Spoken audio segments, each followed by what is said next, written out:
புதுசா வந்த அரசாங்கம் பத்தி உங்களுடைய கருத்து என்ன? இப்படி சொன்னா இப்படி ஆரம்பிக்கிறேன். புது பொண்ணு எப்பயுமே நல்லா தான் இருக்கும். ஜஸ்ட் கல்யாணம் முடிச்சு நான் உங்களுக்கு சொல்றது தப்பா நினைக்க வேணும். ஜஸ்ட் ஒரு எக்ஸாம்பிள். ஓகே, நோக்கம் என்றது எல்லாருக்கும் மாற்றம் ஒன்று தேவை, நல்ல மாற்றம் ஒன்று தேவை. சோ அந்த மாற்றத்துக்கு யாருக்கு மாற்றம்? 60 வயசு தாண்டி உங்ககிட்ட மாற்றம் கொண்டாடுறது ரொம்ப கஷ்டம். சில சந்தர்ப்பவாதி அரசியல்வாதிகளுக்கு நான் பேசுறது கொஞ்சம் பிடிக்கும். இப்ப நல்ல அரசாங்கம் உருவாக்குற மாதிரி நல்ல எதிர்கட்சியும் நீங்க உருவாக்கித்தான் வர்றவங்க எங்கட பாசையில சொன்னா அவுலியாக்களோ மலக்குமார்களோ ஏஞ்சல்ஸோ இல்லை, தப்பு செய்யத்தான் போவாங்க. அப்ப நல்ல ஒரு எதிர்கட்சி இருந்தா ஊழல் இல்லாத ஆட்கள் அனுப்பணும். நீங்க ஊழல் உள்ள ஆட்களை அனுப்பிட்டு அப்புறமா எதிர்கட்சியிலே ஊழல் உள்ள ஆட்கள் இருக்கிறாங்கன்னு சொன்னீங்கன்னா தப்பு பொதுமக்களுடைய தான். கூட்டணி இல்லைன்னு சொன்னீங்க தானே, இது கூட்டணி.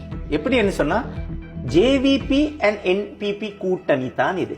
ஓகே ஓகே, அவங்களுக்கு ஒரு கூட்டணிக்கு ரூலோ மக்களும் வேறு கூட்டணினா நான் இந்த விமர்சனம் பண்றது இல்ல. கூட்டணி இல்லைன்னு சொல்றாங்க தானே, அதுக்கு பதில் கூட்டணி இருக்கத்தான் செய்யுது. ஓகே, அவங்களுக்கும் ஓட் கிடைச்சிருக்கு. புதுசா தாயிட வயிற்றுல இருந்து வந்து ஓட் பண்ணல யாருமே. எஸ்எல்பிபி ஸ்ரீலங்கா பொதுஜன மொட்டுக்கு போடுற வாக்குகள் தான் இங்க போயிருக்கு. சர்வாதிகாரமா இயங்கின ஜனாதிபதி சொல்லி நீங்க யாரும் நினைக்கிறீங்க? ஏன் சார் இருக்கிற சில ஆட்கள் வந்து சர்வாதிகாரம் காட்டியிருந்தாங்க, சில ஆட்கள் தலையை தடாவி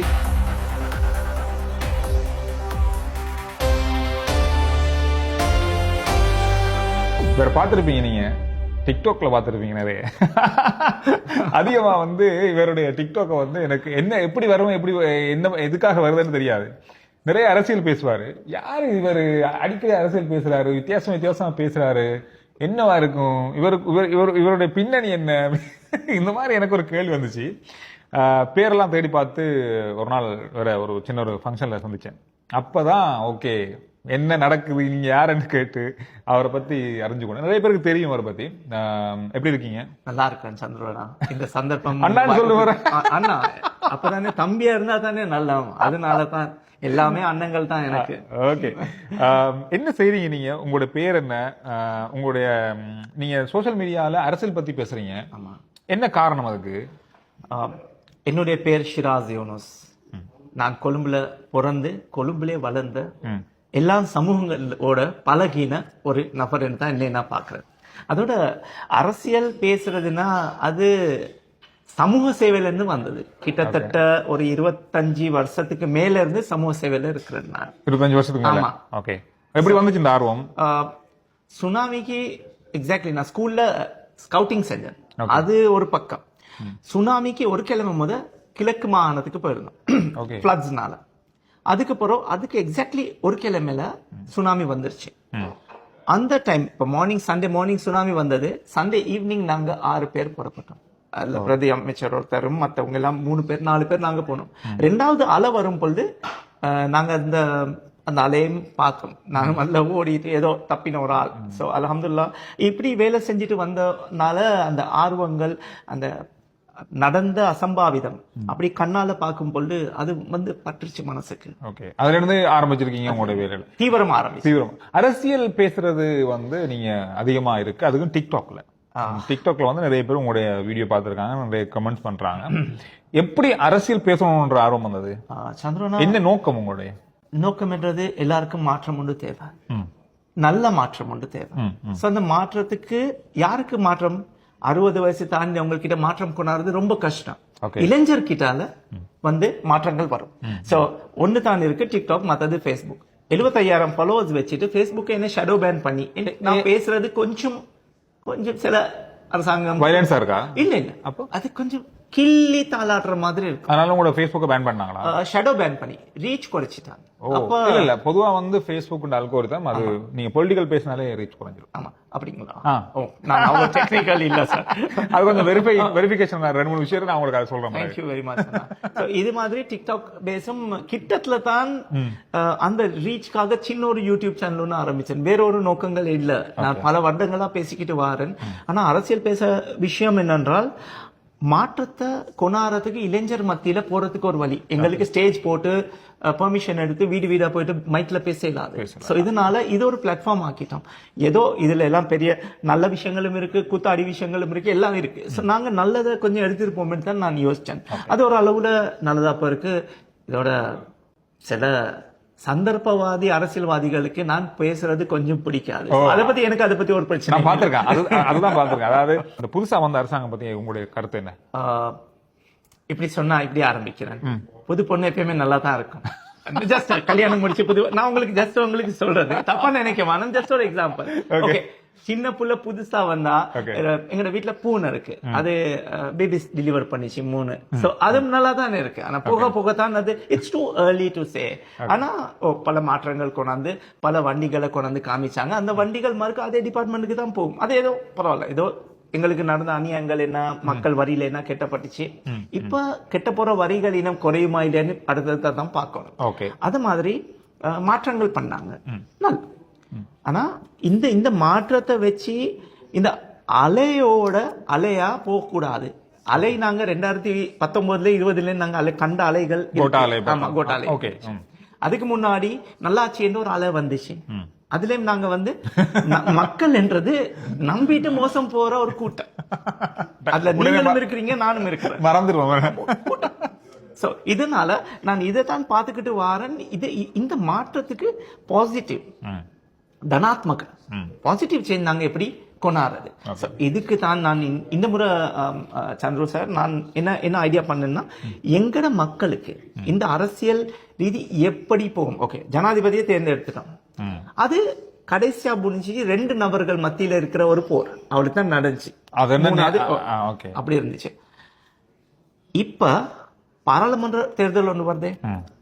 ஓகே, நீங்க ஒரு ஜனாதிபதியை எடுத்துக்கொண்டீங்க, நோ ப்ராப்ளம், நல்ல.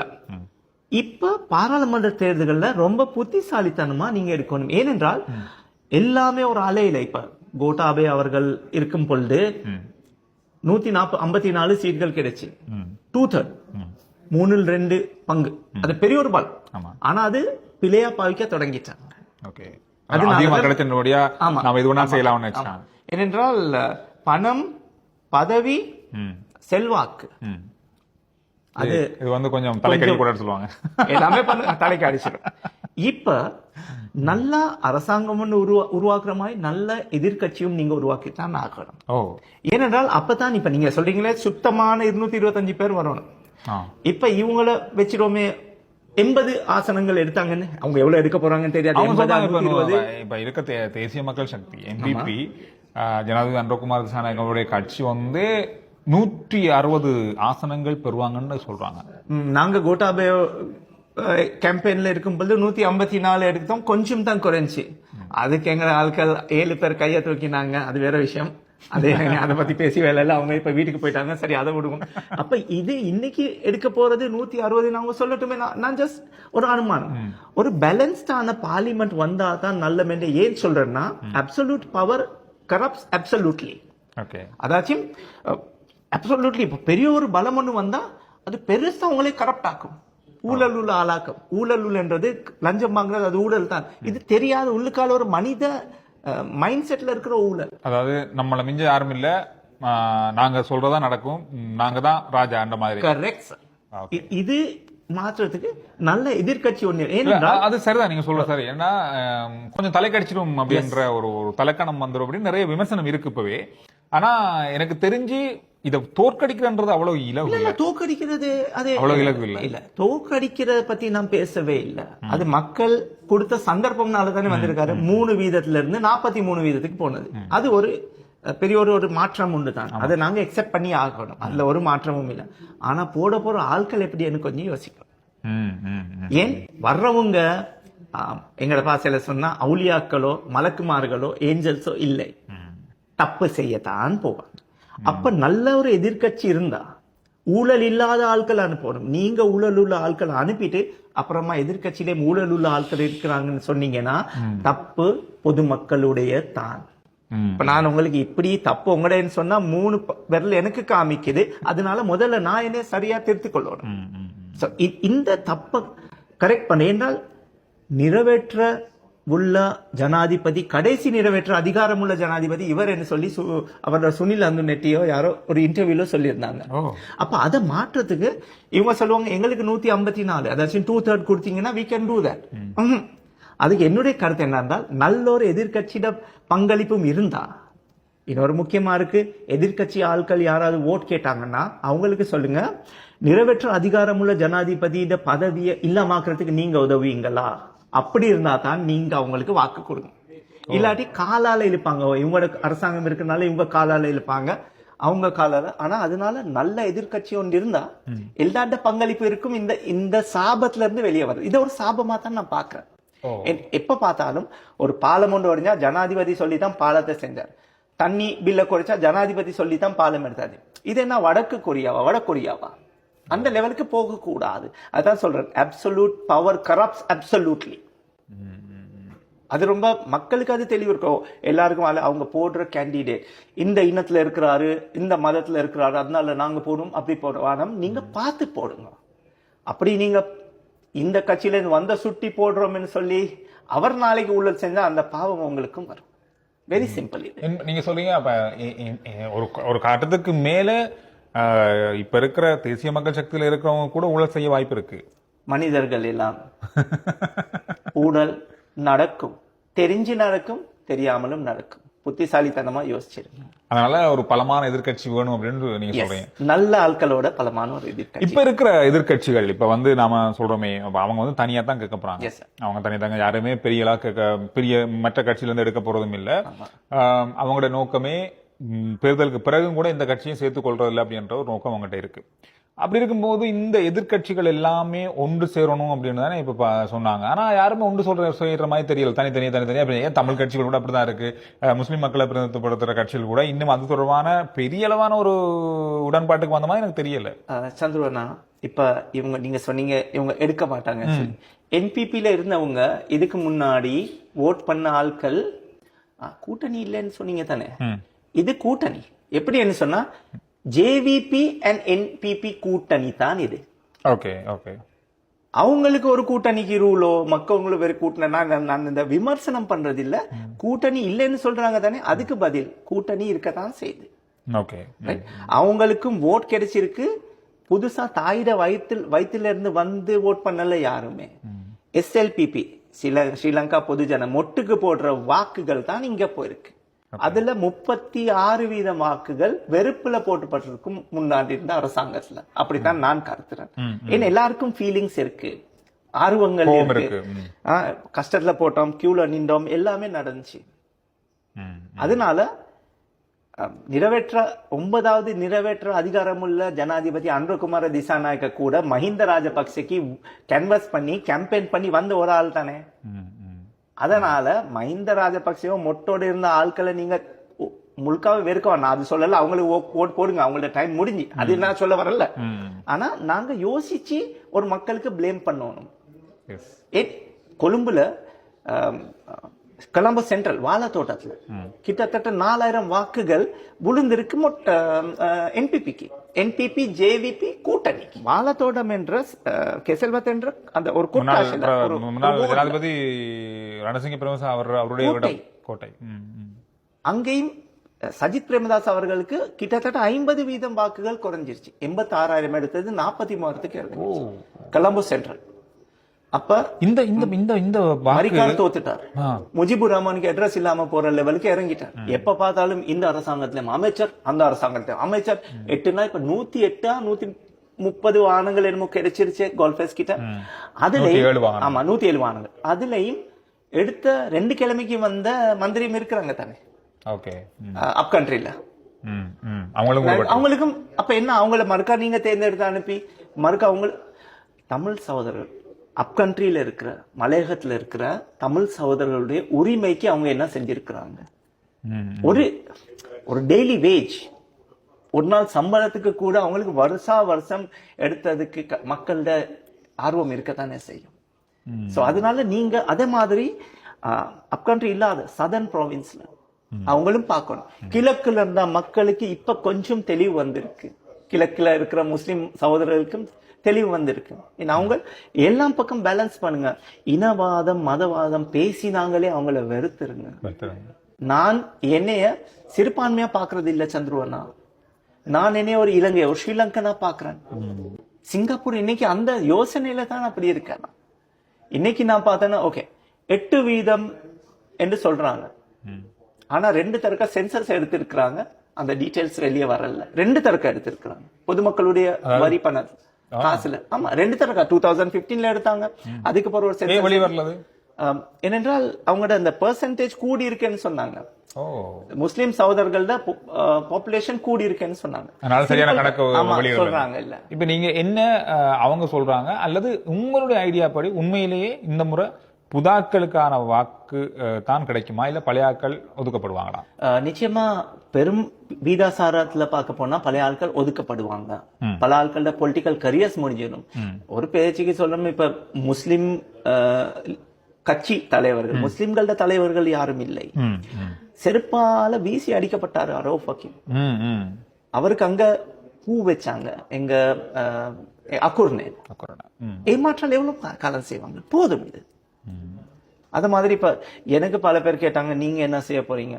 இன்ஷா அல்லாஹ் நீங்க அது நாங்க கதைப்போம் அது முன்னாடி போய் வர்ற தேர்தல்ல உங்களோட தீர்மானம் என்னன்னு சொல்லி. அதுதான் கேக்குறேன், நீங்க வந்து தேர்தல்ல நிக்க போறீங்களா?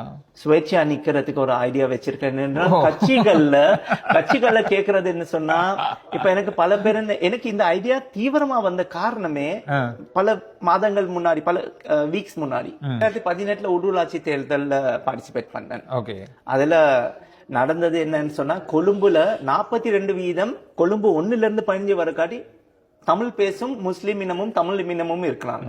அவங்க எனக்கு பெரும்பான்மை சகோதரர்கள் மாதிரி அவங்களும் ஓட் பண்ணாங்க. ஆனா மொட்டு கட்சியில போனஸ்ல கிடைச்ச 21 ஆசனங்கள்ல ஒரு முஸ்லிமையும் நியமிக்க இல்ல. தமிழ் சகோதரர்கள் நியமிச்சாங்க, கிறிஸ்டியனால நியமிச்சாங்க, ஒரு புத்திஸ்ட் பிரீஸ்ட நியமிச்சாங்க. அதை பத்தி கதைச்சு தான் வந்து நான் ஹைலைட் ஆகினேன். அப்ப MR அவர்கள், மஹிந்த ராஜபக்ச அவர்கள் எனக்கு ஒரு பதவி கொடுத்தாங்க. அந்த பதவி தான் என்னைய ஹைலைட் பண்ணி வேலை செஞ்சது. முஸ்லிம் விவகார தேசிய இணைப்பாளர் அவருடைய ஆமா பர்சனல். அந்த டைம்ல அவர் எதிர்கட்சி தலைவரும் இல்ல, ஜஸ்ட் ஒரு பாராளுமன்ற உறுப்பினரும் முன்னாள் ஜனாதிபதி. அவ்வளவுதான். 23ஆம் தேதி மார்ச் மாதம் 2018 நல்லாட்சி இருக்கும்போது அதுக்கு பிற்பாடு ஒரு ஆர்டிகல் ஒன்று வந்துச்சு. இது இவர் பிரைம் மினிஸ்டர் ஆபீஸ், நான் எப்பயுமே பிரைம் மினிஸ்டர் ஆபீஸ்ல இருக்கல, அவரோட கோஆர்டினேட்டரா இருந்தா. அதுக்கு தெளிவு ட்விட்டர்ல, அந்த டைம்ல ட்விட்டர் இப்ப எக்ஸ் அக்கவுண்ட் சிங்களத்துல தமிழ்ல இங்கிலீஷ்ல வீடியோஸ் போட்டுட்டு எல்லா எம்பசியும் டேக் பண்ணிட்டு நான் போட்ட வீடியோக்கள்ல எல்லாம் சொன்னாங்க என்பிபில நீங்க ஜாயின் ஆகுங்க. ஆனா என்பிபி ஜேவிபி கோலிஷன்ல அவங்களோட இருந்த 15 வருஷம் 20 வருஷம் இருந்த ஆட்கள் இருப்பாங்க. அப்ப புதுசு ஆட்களுக்கு சந்தர்ப்பம் கிடைக்கக்கூடிய வாய்ப்பு உடனே தப்பு இல்ல, அதுல அதெல்லாம் தப்பு இல்ல. அவங்களுக்கு நிறைய இந்த தேர்தலே ஏராளமானவங்க இந்த 2 வருஷமா அவங்களுடைய கட்சியில பின்பக்கமா இருந்து வேலை செஞ்சவங்க நிறைய பேர் இருக்காங்க. அது என்பிபி தானே. ஜேவிபில 10 வருஷம் 15 வருஷம் வேலை செஞ்ச ஆட்கள் இருக்காங்க. 1987ஆம் ஆண்டுல இருந்து இருக்கிறவங்க இருக்காங்க. நீங்க வந்து வேட்புமனு தாக்கல் செய்ய போறீங்களா? இன்ஷா அல்லாஹ் சுயேட்சையா நான் வந்து செய்யறதுக்கு இருக்கிறேன். ஏனென்றால் ஏதோ சின்ன கட்சியில வந்தாலும் சுயேட்சா வந்தாலும் ஆளை பார்த்து தான் ஓட் பண்ணுவாங்க தவிர, கட்சியை பார்த்து ஓட் பண்ணா யானையை விட்டு சிலிண்டர் வந்திருக்காது, யானையை விட்டு டெலிபோன் வந்திருக்காது. அத மாதிரி பெல் மணியை விட்டுட்டு திசை காட்டு வந்திருக்காது. இப்ப விளங்கிச்சா? நீங்க சொல்லுங்க, சின்ன முக்கியம் கிடையாது, முக்கியம் இல்ல, ஆளை பார்த்து ஓட் பண்ணணும். இப்ப இந்த சின்னத்துல இருந்து போடக்கூடிய இப்ப எங்கட ஆட்களுக்கு இருக்குதானே, எங்கட ஆட்கள் வரணும்னு சொல்லி. ஆனா இந்த சின்னத்துடைய இப்ப சொல்லுவோமே யானை இல்ல, இப்ப சிலிண்டர், அதுல ஒரு குறிப்பிட்ட இனத்துக்கு ஆட்களுக்கு அவங்க போடுறாங்க. அப்படி பார்க்க வேணாம். ஊழல் இல்லாதது திசை காட்டில யாராவது போட்டாங்கன்னா அவங்களும் நீங்க பார்க்கணும், அவங்க சரியா செஞ்சிருக்காங்கன்னா அவங்கள பத்தி தேடுங்க. இல்லாட்டி சில ஆட்களுக்கு ஏபிசி பொலிட்டிக்ஸ், அரசியல் ஏபிசி தெரியாதவங்க பாராளுமன்றத்துக்கு சும்மாவே போயிருவாங்க. அது உங்களுக்கும் danger. Absolute power corrupts, power corrupts, absolute power corrupts absolutely. அதாச்சும் அதான் நடக்கும். நான் மந்திரி, என்னை விட்ட ஆள் இல்ல, அந்த மாதிரி நினைப்பு யாருக்கும் வரவிட வேணாம். சர்வாதிகாரமா இயங்கின ஜனாதிபதினு சொல்லி நீங்க யாரை நினைக்கிறீங்க? ஏன் சார் இருக்கல சில ஆட்கள் வந்து சர்வாதிகாரம் காட்டியிருந்தாங்க, சில ஆட்கள் தலையை தடாவி கிள்ளினாங்க, அப்படியும் இருக்கு. இப்ப பாருங்க ரணில் விக்ரமசிங்க அவர்கள் வந்தாங்க, அவங்க யார் யாரை நியமிச்சாங்க, வாகனம் கொடுத்தாங்க, இது கொடுத்தாங்க, அது கொடுத்தாங்க. பாராளுமன்ற 38 மந்திரிமார்கள் அவரோட பர்சனல் ஸ்டாஃப்ல. இது ஜனாதிபதியின் அதி உச்ச இதுதான் இது நிறைவேற்ற. அது மாதிரி மஹிந்த ராஜபக்ச அவர்கள் இருக்கும் பொழுதும் நினைச்சவருக்கு அட்வைசர் போர்ட் ஒரு சப்போர்ட் ஒண்ணு பண்றேன்னா இத்தனை லட்சம் சம்பளம், இந்த வாகனம் மஹிந்த ராஜபக்ச அவர்களும் எல்லாருமே நினைக்கிறாங்க. மைத்ரிபால அவர்களும் கொடுத்தாங்க, ஜே.ஆர். ஜெயவர்தன் அவர்களும் கொடுத்தாங்க, பிரேமதாஸ் அவர்களும் கொடுத்தாங்க. யாரையும் விடக்கூடாது. சந்திரிகா மேடம் அம்மையாரும் செஞ்சாங்க. அதனால யாரையும் நான் விட்டு கொடுக்கல. கோட்டாபய ராஜபக்ச அவர்களும் செஞ்சாங்க. வியத் மகன் சொல்லி கொண்டாந்தாங்களே படிச்சவங்க, இதே படிச்சவங்க தான் இசை காட்டிலையும் இருக்கிறாங்க. சோ பார்த்து ஓட் பண்ணுங்க. ஜெயவர்தன் என்ன சொன்னாங்க, ஆணை பெண் ஆக்கலாது, பெண் ஆணை ஆக்கலாது, மத்ததெல்லாம் செய்யலாம். இந்த ஜனாதிபதி இதுதான். அதை தவிர மற்ற எல்லாமே செய்யலாம், எல்லாமே செய்யலாம். இப்ப சந்துரு அண்ணனுக்கு நான் நினைச்சா அண்ணா சொன்ன பரவாயில்லையா, நீங்க எனக்கு அண்ணா சொன்னீங்க கொஞ்சம் ஹிமட் ஆச்சு, பட் இட்ஸ் ஓகே. என்ன செய்ய, வயசு இருக்கு, சாரி. ஆனா எனக்கு சந்துரு அண்ணனுக்கு, ஓ சந்துரு அண்ணா நீங்க உங்களுக்கு அன்லிமிட்டட் பெட்ரோல் என்ன சாக்கால கொடுக்கறது இல்லையே, மக்கள் வரியால தான் கொடுக்குற. பல சந்தர்ப்பம் நடந்திருக்கு. ஒரு ஜனாதிபதி பேர் சொல்ல மாட்டேன், ஒரு ஹோட்டல் ஓனர் கிட்டால சொல்லிடுவாங்க இன்னைக்கு இத்தனை சவன் அனுப்புங்க, இத்தனை சவன் அனுப்புங்கன்னு சொல்லி. பில் வந்து கிடைக்கும் எப்ப தெரியுமா, எங்கட ட்ரெஷரி காசு இருக்கிற இடம் அரசாங்கத்தோட அங்காலதான் பேமெண்ட் வரும். அப்ப அவங்களோட பிள்ளைகளும் அது செஞ்சிருப்பாங்க தானே. நான் சும்மா சொல்றேன். அதனால நீங்க ஊழல் இல்லாத நாடு தேவைன்னா முதல்ல நாங்க ஸ்ரீலங்கன்ஸா இருக்கணும். நன்றி நன்றி. அதாவது நாம வந்து இன்னொரு சந்திப்போம்மா, தேர்தல் நெருங்கும் போது என்ன மாதிரியான விஷயங்கள் இருக்கு, வேற எப்படி எந்த தொகுதியில கேட்கிறாரு, என்ன இடத்துல, கொழும்பு டிஸ்ட்ரிக்ட். கொழும்பு இப்பவே சொல்லிட்டாரு. ஆமா சார் சொல்லிடுறேன். நான் கொழும்புல பிறந்து வளர்ந்தவன். இனி வர காட்டி இங்க இருக்கிற 2 முஸ்லிம் மந்திரிகளும் கொழும்புல பிறந்த ஆளில. நான் வந்து பிரதேசவாதம் பேசுறது இல்ல, மோஸ்ட் வெல்கம். ஆனா வேலை செஞ்சுட்டு இருந்திருந்தாங்கன்னா சரி. இப்ப மக்களே அவங்களோட ஆசனங்களை தோக்க வச்சுட்டாங்கன்னா கொஞ்சம் யோசிக்க வேண்டியதா இருக்கு. ஓகே, சந்திப்போம் இன்னொரு தடவை. தேர்தல் நெருங்கும் போது நான் கட்டாயம் பாருங்க. உங்களுடைய டிக்டாக் வந்து நான் டேக் பண்றேன். Thank you very much. என்னோட டிக்டாக் டேக் பண்ண உங்களுடைய ஃபாலோவர்ஸ் கொஞ்சம் எனக்கு வரட்டும். Most welcome. நான் எல்லாருக்கும் காக இருக்கிறேன். என்ன கிட்டால வேலை வாங்க, என்ன உடம்புல உயிர் இருக்கிறவரை காட்டி மக்களுக்கு வேலை செய்வேன். என்ன கிட்டால வேலை வாங்க இன்ஷா அல்லாஹ். நன்றி நன்றி. வணக்கம் வணக்கம். அஸ்ஸலாமு அலைக்கும்.